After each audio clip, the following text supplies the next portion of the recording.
Welcome inside the WCBL studios. I'm your content host for the summer season, Clark Monroe, here with IKS Media. And today we continue our preseason coverage as we talk to teams across the league. We're joined today by Jonathan Thornhill of the Medicine Hat Mavericks. Jonathan, thanks for joining us today.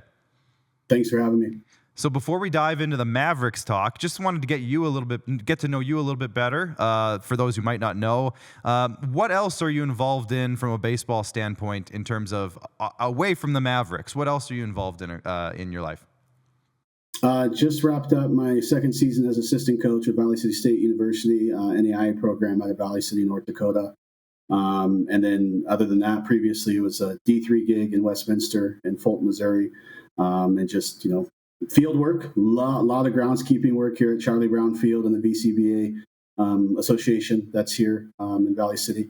And that's kind of a coach's coping mechanism, is getting out there and mowing a baseball field and dragging and all that stuff. So can't go wrong with that ever. Yeah, as a former junior college player myself way back in the day, field work is a daily occurrence, and sometimes, like you said, can be a little therapeutic as well. So you're originally from California. You're working up in North Dakota now. What actually brought you to Canada and Medicine Hat specifically? Yeah, Tori Nelson, previous player and coach last summer for the Mavericks, and Jane Babiak, who just finished up his senior year with Valley City State. They kind of threw the idea out there as, hey, our coach got a job at a D1, so this is open if you have any interest in throwing your name in the hat. I think you'd love it. And, after speaking with Tori and Jaden, they kind of nudged me to fill out the application, and I'm glad I did. Greg and all the administrators and organization with Medicine Hat has been outstanding through this whole transition and getting ready to play ball here in a couple of days, per se. So it's been very fun. I'm very excited. I've only been to Canada once in my life, and it was Windsor, Canada. We went to a Detroit baseball game, and instead of staying in Detroit, we decided to go across the river there and stay in Windsor. So to actually get to experience Canada this time and be there more of a lengthy stay, I'm really looking forward to it, and I've heard nothing but great things. Yeah, well, specifically Medicine Hat, I mean, like I said, I've grown up in Saskatchewan, so we're next door, but I know that that athletic park in Medicine Hat it's a great field. It's a great facility. I pitched a couple of games there back in the day. Pretty good games, by the way. I'm just tooting my own horn a little bit. In the 2008 Canada Cup for Team Saskatchewan, that's a whole nother story, though. We'll do another podcast about that. But it is a great park. What have you heard about the park, the facilities? What are you excited to get into up in Medicine Hat? One of the things that Greg mentioned during the process was, Jade tells me that you love some field work, so you'll get some up here and whatnot. And yeah. A lot of renovations from what I've heard, about over $1 million in renovations with the facility. And obviously I've seen nothing but photos and videos up to this point. Everything looks, amazing. And when you have 330 days of sun in that city, it's coaches like, just where can I go to get that? We're in North Dakota dealing with the snow and others, as you guys do too. But it's just exciting to get to deal with the facilities and have fun doing it. When you enjoy what you do, you don't have to work. So I don't consider it work at all. Yeah, I love that. Yeah, like I said, you're in a good one there in Medicine Hat. I've played there a few times, and I know they've done some work to it since I've played there. That's how long ago it was for me. But so what would you say then a prototypical Jonathan Thornhill coach team would look like? If you could ideally mold your team to the way you like to play baseball, how would that look for you?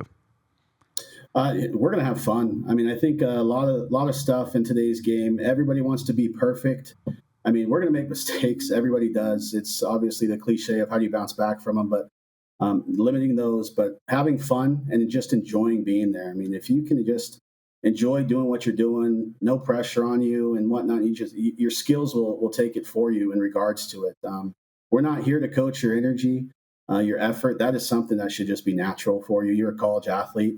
But the moment you get to just relax and you're having fun, that's when you get to see those skills take off, everything you work so hard to accomplish and be successful at. You're not going to be perfect. And if you continue to think you're going to be perfect, it's a tough road to get up from. And so we're just going to have a lot of fun, enjoy it. We're going to compete, obviously. Like I said, there's no way to tell a college athlete that you shouldn't have to tell a college athlete to come compete today. It's in their blood, right? And so I think them showing up the ball field and creating an environment with Coach Reed and Coach Rodriguez and our Coach Big and Mo and whatnot. It's going to be fun to create that environment to want to be there day in and day out.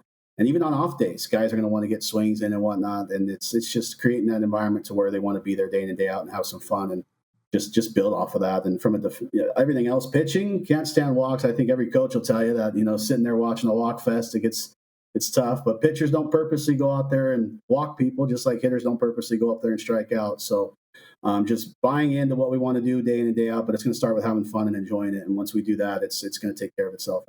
Yeah, you got to love that. That's a great place to start. So obviously, you're jumping into this pretty fresh. Again, you've only been in Canada once, so the league's going to be new to you. The area is going to be new to you. The region's going to be new. But last year's Medicine Hat Mavericks, they went 33-23, so a pretty solid record. They did lose in the first round to the Saskatoon Berries. It was a great series. It was really interesting. Saskatoon obviously had a big story last year, coming back into the league for the first time. So from what you've heard from maybe some carryover on the coaching staff or from the Board of Governors, what can you bring from last year into this year from last year's Medicine Hat team from what you've heard? I think that the personalities that are coming back, if anything, I'll probably learn more from them than they will from me at times. Yeah. And I think that being able to be receptive to that, and that creates that communication line both ways, I think that's only going to help us reach that pinnacle a lot quicker rather than later type deal. So reaching out to the Volcano brothers, all three of them coming back, stuff like that, the Babiak, Morrison, and then tying them in with a couple of new guys that are coming in.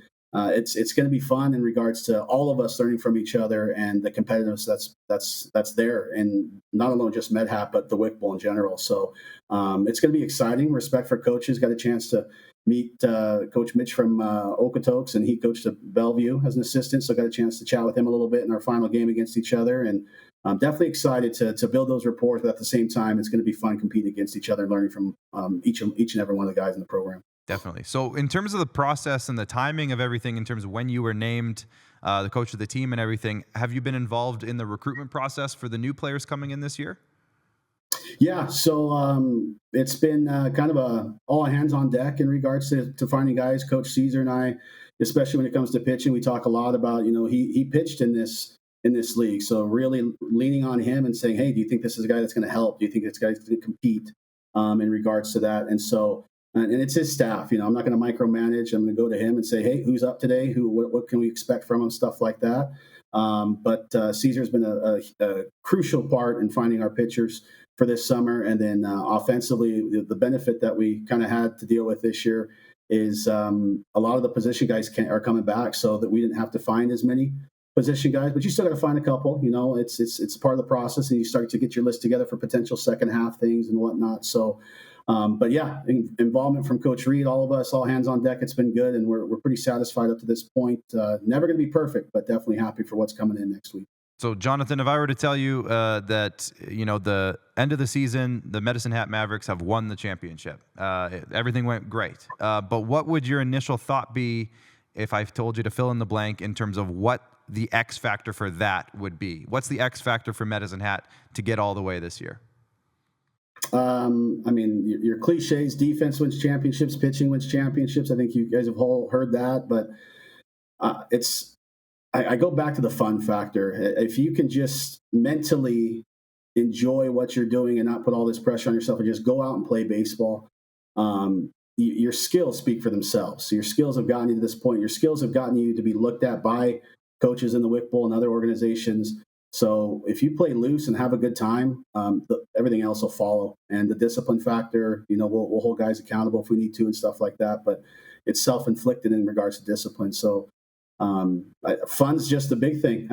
Winning's fun, yes, but I don't have to sit here and tell the guys, you want to win today. No, they want to. They want to compete. Everybody does. So if I have to tell you that, then we might need to have a different conversation. But I don't expect that from any of our guys. So. Perfect. I love that. Well, Jonathan, I'm probably not the first one to say this, but welcome to Canada. And I know that you're going to love it. It's going to be a great time for you, and enjoy the summer. We're going to be chatting again down the road, I am sure. So we'll stay in touch, and best of luck this season. Awesome. Appreciate your time and all you guys do. Look forward to seeing you again soon. All right. Thank you.